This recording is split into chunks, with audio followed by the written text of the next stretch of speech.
आनंदही मुखकमलावर दाटला. आम्हालाही आनंद झाला. मित्रा, ती आनंद आमचा गगनात मावेनासा झाला. कारण आम्ही एक सामान्य ब्राह्मण, तुम्ही क्षत्रिय असं असताना सुद्धा मैत्रीचा नातं विश्वास श्रेष्ठ नातं आहे. आणि त्याच नात्याची आठवण स्वतःच्या मनी जाणीव ठेवली आणि केवळ मित्र भेटीसाठी आमच्या आश्रमापर्यंत त्या विश्वात तू म्हणाला तसा तू ब्रह्मतत्वाने रचलास. ब्राह्मणाचा धर्म अंगीकारलास. अर्थात अनेकाला ज्ञान देण्याचं कार्य तुझं. त्यामुळे तुला आश्रम सोडून कुठेही जाता येण्याला कठीण होतं. पण आम्ही क्षत्रिय तत्व अंगीकारला. अर्थात विश्वात या भूतलावर भ्रमंती करणं हे एका क्षत्रियाचं कार्य आहे. आणि आज तो स्थानाचा त्याग करून जो आलो आहे तो फक्त आणि फक्त माझ्या या मित्रासाठी. मित्रा, मी बोलत नाही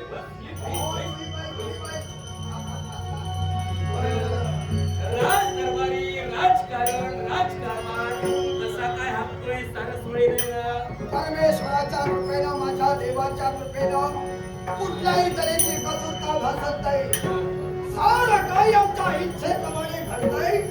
आणि ज्यावरती आम्ही समाधानी आहोत त्यावरती आम्ही आमच्या केवळ सानिध्यात असणाऱ्या सर्व प्रजेला समाधानी ठेवणार.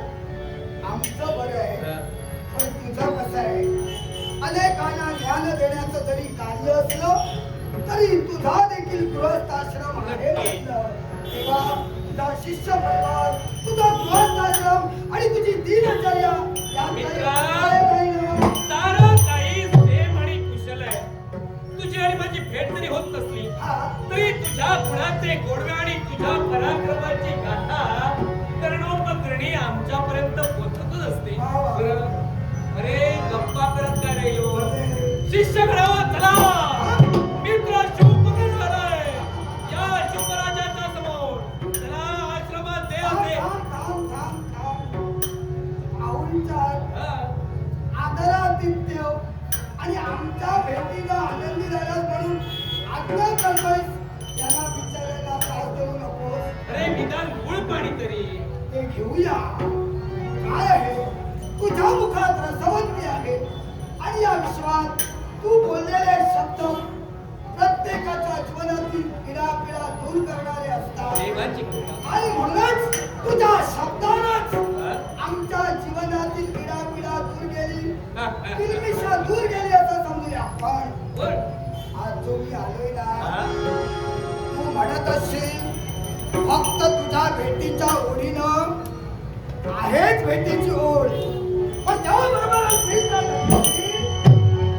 बरेच दिवस झाले माझ्या मनात एक शंका निर्माण झाली. शंका आणि ती शंका दिवसेंदिवस टोचते. अरे पोचते. या शंकेचा निरसन माझ्या विचारानं माझ्या मनानं हवं तसं मला करता येत नाही. म्हणून म्हटलं कुणाच्या त्या शंकेचं निरसन होईल. त्यावेळी आठवला माझा मित्र दरीची आठवला. मित्र शंका तुझ्यामध्ये पोचते. शंका तुझ्यामध्ये टोचते. आणि ही शंका तुला मन स्थिर ठेवू देत नाही. आणि म्हणून शंकेचं निरसन करण्यासाठी जर का माझ्यापर्यंत असतील एक मित्र या नात्यानं तुझी शंका आम्ही आमच्या बुद्धी चातुर्याच्या योगे करून दूर करू. शाबास. मग आमची शंका काय हे ऐकण्याची इच्छा शक्ती आता वाटली असेल. मित्र दधीची शंका एकच आहे. या भूतलावर 4 वर्ण निर्माण झाले. ब्राह्मण, क्षत्रिय, वैश्य आणि शूद्र. अगदी सत्य.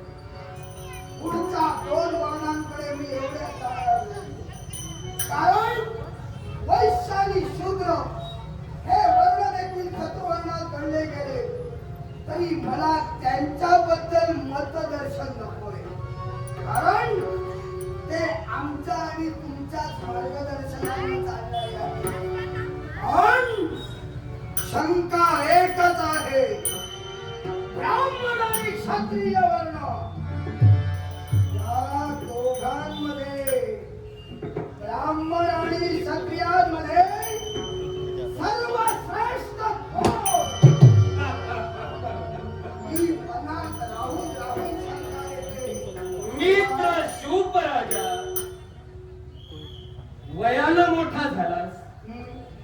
लहानपणीचा बालिशपणा तुझा गेला नाही, कसं आहे? तो खट्या स्वभाव तुझा गेला नाही. यात हा, यात खट्याळपणा केला? नक्की ऐकूया. सांगतो ना. अरे एका राज्याचा राजकर्ता तू, हो. अखिल प्रजेला न्याय देण्याचं कर्तव्य तुझं. हम्म. आणि असं असताना अरे एखादा लहान कोण सुद्धा सांगेल या प्रश्नाचं उत्तर, पण या प्रश्नाचं उत्तर तुला तुझ्या मनात मिळत नव्हतं, माझ्या समोर प्रदर्शित केलंस. मग एक मित्र म्हणून तुझ्या प्रश्नाचं मी उत्तर देतोय. 4 वर्ण आणि या 4 वर्णातील ब्राह्मण आणि क्षत्रिय यात श्रेष्ठ कोण? मग हे राजा शुभ ब्राह्मण आणि क्षत्रिय यात श्रेष्ठ कोण असेल? अरे यात श्रेष्ठ कोण असेल तर तो म्हणजे ब्राह्मण होय. ब्राह्मण होय. मित्र तुझी? हो, निराशा झाली माझी. निराशा? त्या आशेनं तुझ्या वक्तव्याकडे माझा लक्ष होता, माझा कर्ण होता. आज त्या वक्तव्याला कुठेतरी माझ्या आनंदावर विसर पडला रे. मित्र शब्दांचे पोचले की त्याला कारण आहे. तू म्हणतोयस सहज सोपं उत्तर आहे. या विश्वात सर्वश्रेष्ठ वर्ण म्हणजे काय तर ब्राह्मण. मला जाणून घ्यायचंय. जाणू तू म्हणालास, तू बोललास म्हणून ते खरं मला म्हणायला नाही. मला त्या मागचं ठोस कारण हवंय. ब्राह्मणच श्रेष्ठ का? ब्राह्मण श्रेष्ठ का? काय केलं त्याने असं? मित्राची परीक्षा. वा. आता समज. क्षत्रिय वर्ण आणि ब्राह्मण वर्ण यात ब्राह्मण श्रेष्ठ का? ब्रह्म जाणे तो ब्राह्मण. वा. ब्रह्म म्हणजे ब्रह्मांड. ज्या ब्रह्मांडाचं ज्ञान आहे तो ब्राह्मण.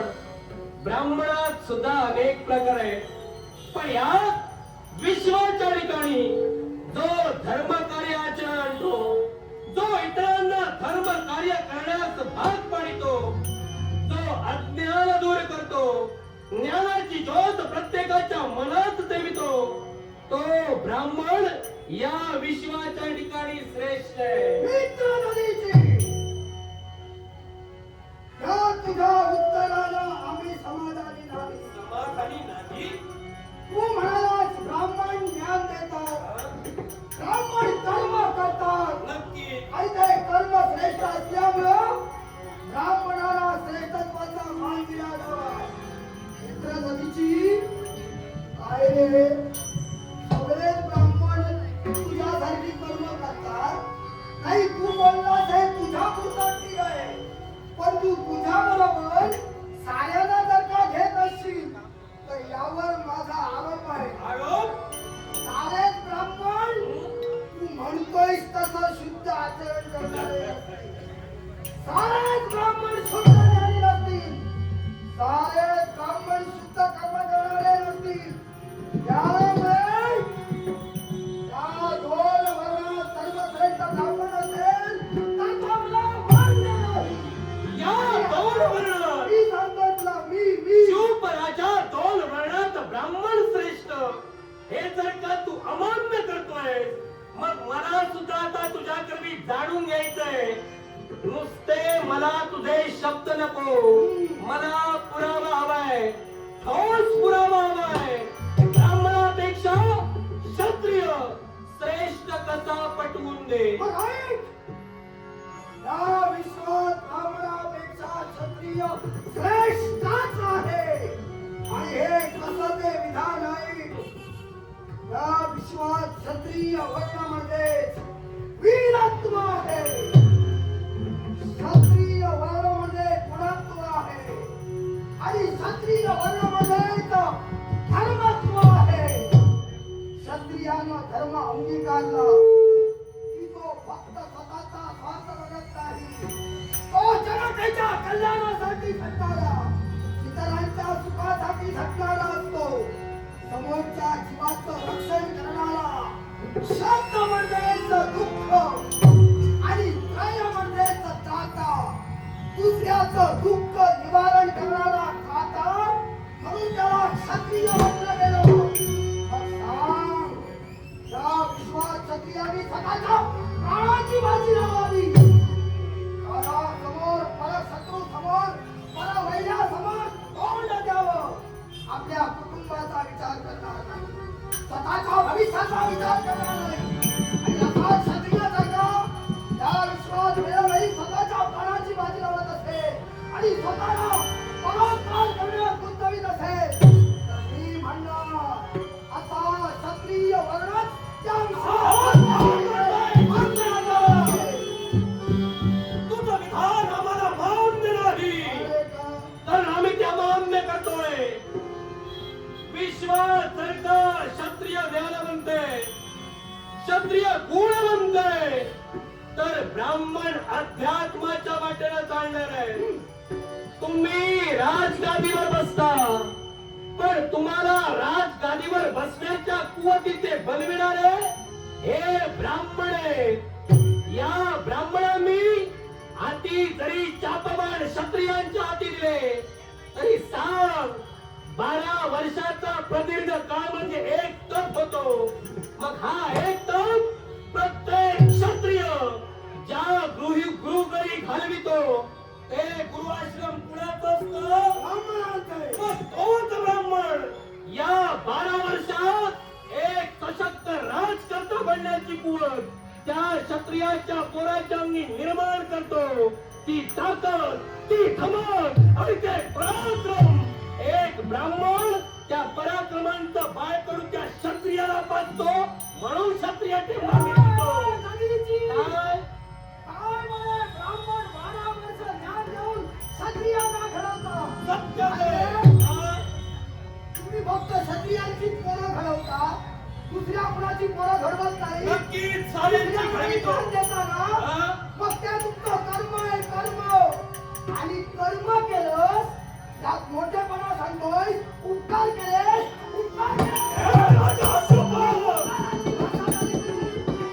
उपकार हे शब्द तू माझ्याकडे तरी वापरू नये, कारण मी तुझ्या समोर एक ब्राह्मण विक्रम आहे. अरे या ब्राह्मणाची योग्यता तुझ्या ध्यानी आली नाही.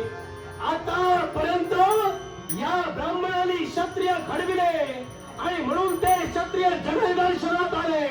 पण केवळ स्वतःचा मोठेपणा, स्वतःच्या वर्णाचा अभिमान आणि या अभिमानापोटी उपकाराची भाषा जर का राजा शुभ करते. अरे ब्रह्म म्हणजे शिव हो. या शिव शंभू महादेवाचा अनादि अनंत विश्वाचा देव, या विश्वाचा देवाचा ब्राह्मण एक अंश आहे. कधीची तुझा मोठेपणा सांगून तो मला पटत नाही. तुझं कर्तृत्व, तुझं अस्तित्व तुला दाखविता येत नाही. म्हणून सोड. कुणाची घेतोय? त्या शिवाची. त्याचा मोठेपणा मला सांगतोय. अरे मी त्याला मानला तर शिव, मी त्याला मानला तर शिव. तो माझ्यासाठी शिव नाही, तो अशिव. महाराजाची खातून मी त्याला बोलतोय, त्याला. देव माझा आहे. देव तुझा आहे. तुझा शिव या विश्वात तुझ्यासाठी प्रिय होते. त्या वैकुंठीच्या नारायणाला मी भजलो, त्या वैष्णवाला मी भजलो. तो माझा महाविष्णू मला प्रिय आहे. त्याच्या पुढे धरला कुठल्या देवाचं मोठेपण कोण सांगत असेल त्याची देखील जीभ मी बाहेर काढू शकतो. राजा शिवपाई मागे शिवशंकराचा मोठेपणा सांगतो. श्रेष्ठ विश्वाच्या ठिकाणी गेलतो आहे. वचनात जोडणारा देव काय केलं त्यानं मोठेपण? केलं नाही त्याचा. कोण आहे तो? अनादि अनंत विश्वाचा ढोल, विश्वाची प्रथम देवता शिव शंभू होयला. मग ऐक, तो विश्वाचा प्रथम पुरुष असेल, विश्वाचा आदि पुरुष असेल, पण मला ते अस्तित्व मान्य नाही याला कारण आहे. तो जर का विश्वाचा दाता असता तर विश्वातील प्रत्येक कार्य त्याच्याकडून घडलं असतं. अरे त्याच्याकडून त्याला स्वतःची मुलं जन्माला आणता येत नाही. त्याला विश्व प्रसवण्याची कुवत नव्हती. म्हणून ब्रह्मदेवांकडे विश्व निर्मितीचं कार्य केलं. पण त्या विश्वात जन्मलेल्या जीवाचं पालनाचं कार्य माझ्या देवाकडे गेलं आणि तुझ्या त्या शिवाला दुसरं काही जमणार नाही म्हणून हाती जगबक्षक दिला आणि शेवटी दयाचं कार्य दिलं. तो फक्त दुसऱ्याला मारणारा असू शकतो, तो तारणारा असू शकत नाही. तो देव मला मान्य नाही. तुला तुझा देव शिव शंभूचं अस्तित्व अमान्य करतोय. म्हणे शिव शंभूला विश्वाची निर्मिती जमली नाही, हे विश्व प्रसवता त्याला आलं नाही. पण एक गोष्ट ध्यानी ठेव, या विश्वाची ज्यावेळी निर्मिती झाली त्यावेळी हे सारं अव्यक्त आणि प्रकाश शून्य होतं. प्रकृती आणि पुरुष यांचा मिलाप झाला. पुरुषाच्या संकल्पनेतून अहंकार निर्माण झाला. त्याचे 3 भाग झाले: तामस अहंकार, राजस अहंकार, सात्विक अहंकार. तामस अहंकारापासून पंचतंत्रेंद्रिय निर्माण झाली, त्यातून पंच महाभूतांची उत्पत्ती झाली. राजस अहंकारापासून पंच ज्ञानेंद्रिय आणि पंच कर्मेंद्रिय निर्माण झाली आणि सात्विक अहंकारापासून 11व्या इंद्रियामध्ये मन निर्माण झालं. त्यावर माझ्या देवाची दृष्टी पडतात. 100 योजने परिमाण असलेले ब्रह्मांड निर्माण झालं. त्या ब्रह्मदेवाला या ब्रह्मांडाचा आत्मा माझ्या देवानं बनविला. त्या ब्रह्मदेवानं या ब्रह्मांडाचे 3 भाग केले: ऊर्ध्व भाग, मध्य भाग, अधो भाग. ऊर्ध्व भाग म्हणजे स्वर्ग, जिथे देव राहतात. मध्य भाग म्हणजे मृत्यूलोक, जिथे मानव राहतात. आणि अधोभाग म्हणजे पाताळ भुवन, जिथे दानव राहतात. त्यानंतर शब्द तन्मात्र आणि सूक्ष्म भूतांचे पंचीकरण करून या माझ्या देवानं आकाश, वायू, जल, पृथ्वी, पर्वत, सागर असे अनेक विनाशशाली पदार्थ बनविले. त्यानंतर स्वतःच्या देहातून, डोक्यातून मरीचीला जन्म दिला, डोळ्यातून अंगिराला जन्म दिला, हृदयातून भृगूला जन्म दिला, वेदापासून पुराला जन्म दिला, उदारापासून पुरस्ताला जन्म दिला, अपानापासून वसिष्ठाला जन्म दिला, समानापासून पृथूला जन्म दिला, दोन्ही कानांपासून अत्रीला जन्म दिला, बगलेपासून नागाला जन्म दिला, हृदयातून दक्षाला जन्म दिला, संकल्पनेतून धर्माला जन्म दिला. त्यानंतर स्वतःच्या देहाचे 2 तुकडे केले: अर्धशरीर स्त्रीचं, अर्धशरीर पुरुषाचं. ती स्त्री म्हणजे शतरूपा आणि तो पुरुष म्हणजे स्वयंभू मनू. यांचं दोघांचं मिलन झालं. त्याला 5 अपत्ये झाली: देवंती, आकृती, प्रसूती, उत्तानपाद, प्रियव्रत. आणि या प्रसूतीचा विवाह कच्छप बरोबर झाला. आणि त्यातून जे जन्माला आले ही जीवसृष्टी पुढे तुम्ही दिसला. त्यामुळे शिवशंभूला कमी नाही हे सर्व करून तुझ्या देवाचा उपयोग शून्य आहे. कसा तो तुझ्या देवानं हे केलं आणि ते केलं म्हणून सांगतोय. मग सांग, मैथुनी सृष्टी तुझ्या देवानं निर्माण केली का? नाही. मैथुनी सृष्टी कुणी निर्माण केली? मैथुनी सृष्टी प्रजापतीने निर्माण केली. ब्रह्मदेवाने या विश्वात अंगीकारलेला देश आणि ब्रह्मदेवांपासून दक्षाची निर्मिती झाली आणि पुढे या विश्वात ते देश मध्ये मैथुनी प्रजाचा ठरलं. मग त्या शिवाला एवढं करून मैथुनी सृष्टी निर्माण करता आली नाही. अर्थात तो शिव असून अर्थशून्य आहे. त्याचा सृष्टीला पूर्ण उपयोग नाही. राजा शुभ, ज्या देवांच्या बाजूला तू माझ्याशी भांडतोय त्या देवानं तुझ्या सुद्धा शिव शंभूचं अस्तित्व मान्य केलं. ज्यावेळी श्रेष्ठत्वाचा विषय आला, ज्यावेळी श्रेष्ठत्वावरून वाद निर्माण झाले, ते म्हणजे तुझा देव नारायण आणि विरंची. त्यावेळी माझ्या देवाने सांगितलं: हे नारायणा, जा माझा कळस शोधून ये. आणि विरंचिता, जा माझा कळस शोधून ये. दोघांनाही त्यांचा आधी किंवा अंत मिळाला नाही. त्यावेळी ते पुन्हा देवाकडे आले आणि देवाकडे आल्यानंतर वैकुंठीचा नारायणाने जे सत्य घडलं तेच सांगितलं. ब्रह्मदेव सत्य भाष्य केलं. त्यानंतर त्यांच्या सोबतचे पुरावे होते. माझा देवाला शाप दिला. पण त्यावेळी त्या दोघांनी जर का शिवशंभूचं अस्तित्व मान्य केलं व मान्य करायला हे कधीची काय मला ब्रह्मदेवाला अहंकार निर्माण झाला, महाविष्णूला अहंकार निर्माण झाला आणि तो अहंकार तुझ्या देवानं दूर केला. कालभैरवाचा सांगतो, कालभैरवाची निर्मिती झाली. म्हणजे तुझ्या शिवाचा अंश स्वतःचा मोठेपणा दाखवायचा होता म्हणून म्हणे स्वतःचा मुकुट शोध, स्वतःचे सप्तचरण शोध. महाविष्णू ब्रह्मदेव शोधायला गेले, त्यांना ते सापडलं नाही. महाविष्णू पाताळ गंधानं भेटला.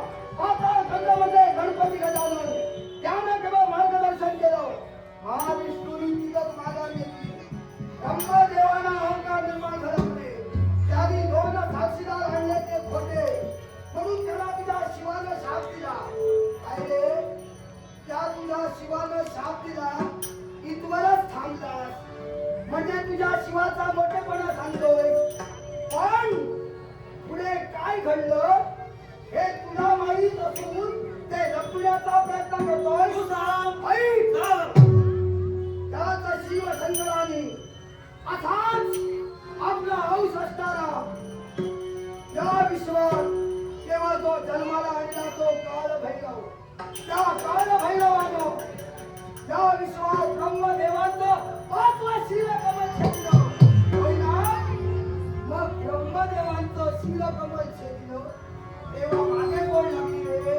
ब्रह्मदेवांचं शिरकमल छेदिलं, मागे ब्रह्महत्या लागली. ब्रह्महत्या मागे लागली तेव्हा तुझा तो देव शिव सर्वश्रेष्ठ देव अरे एखाद्या भागूबाई प्रमाणे पळू लागला जागा शोधू लागला तेव्हा जाऊन लपला कुठे?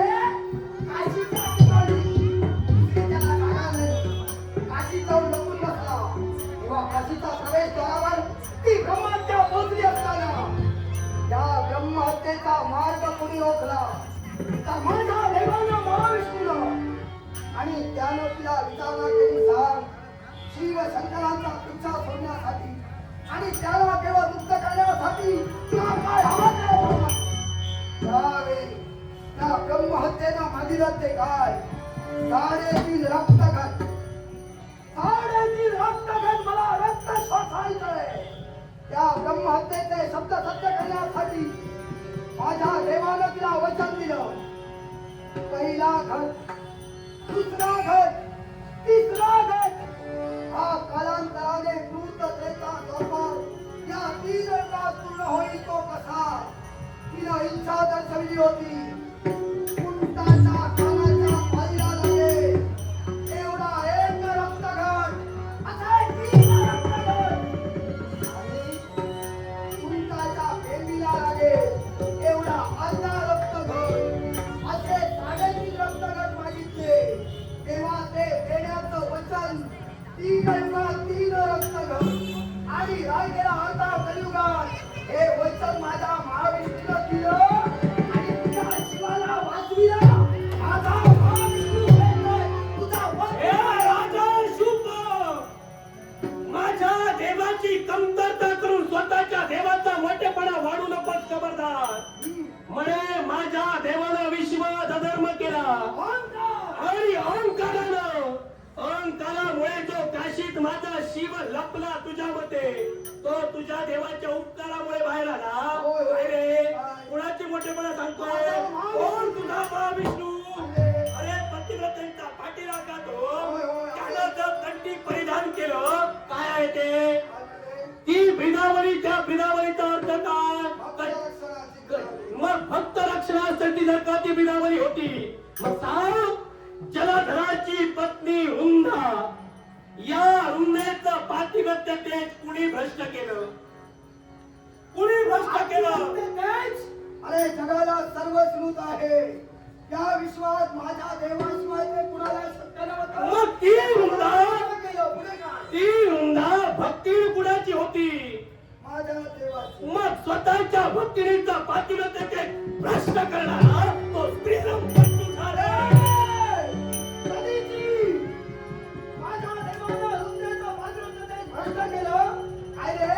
स्वतःच्या मोठेपणासाठी केलेलं की जगाच्या कल्याणासाठी केलेलं? विश्व कल्याणासाठी जरी केलं चला तर हा कोण? तर तुझ्या त्या भद्रकाचा अंश, शिवशंकराचा अंश. अरे त्याला कुठे काय टाकावं, कुठे काय जन्माला घालावं हे कळत नाही. त्याच्यापासूनच जलधर निर्माण झाला आणि तो विश्वाला त्रासदायक ठरू लागला.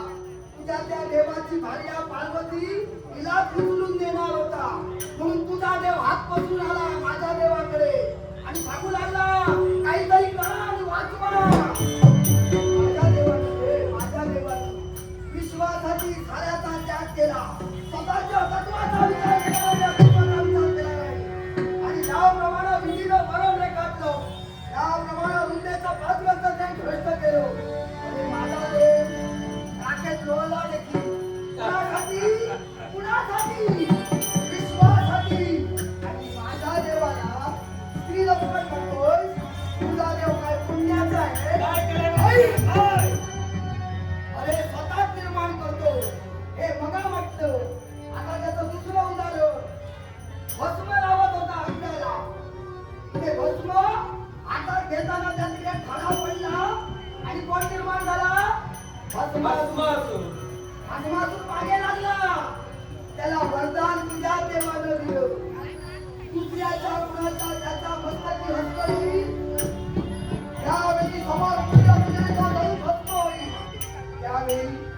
वरदानाचा फायदा घेऊन तो भस्मासूर तुझ्या देवाला झालं जन्माला आणलं त्याच्यावर दूर पडला.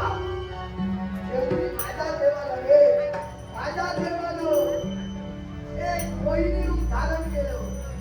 त्या मोहिनी रूपानं भस्मासुराला भुलविलं. भस्मासुराला स्वतःच्या डोक्यावर हात ठेवायला भाग पाडलं. भस्मासूर मेला. आता पुढे ऐक. भस्मासूर मेला पण तुझा देव त्याला पुन्हा इच्छा निर्माण झाली. असा मेला पुढे पाहिलं त्यावेळी पुन्हा मोहिनी रूप त्याच्या समोर आणलं. त्यावेळी तुझ्या देवाचे नेत्र विस्फारले. हे श्रीलंकन माझ्या देवाला म्हटलं तुझा देव तुझा. अरे मोहिनीकडे पाहू लागला. ही मोहिनी मला हवी म्हणून तिच्या मागे धावू लागला. ती मोहिनी अदृश्य झाली. पण तुझ्या देवाला स्वतःवर नियंत्रण नाही. अरे त्याचं वीर्य पतन झालं. काय झालं? वीर्य पतन झालं आणि त्यातून एका पदार्थाची निर्मिती झाली. कसला पदार्थ माहित आहे? पारा. पारा लक्षात ठेव. तो आता माझा वाढवी असतो. तो पारा निर्माण झाला. मग वेळोवेळी स्वतःच निर्माण करायचं. त्याच्या मागून स्वतःच धावायचं. स्वतःच ते सांगायचं. आणि या विश्वात तेव्हा अंगाशी आलं की वैकुंठीच्या नारायणा धाव काहीतरी कर असं म्हणताना तुझा देव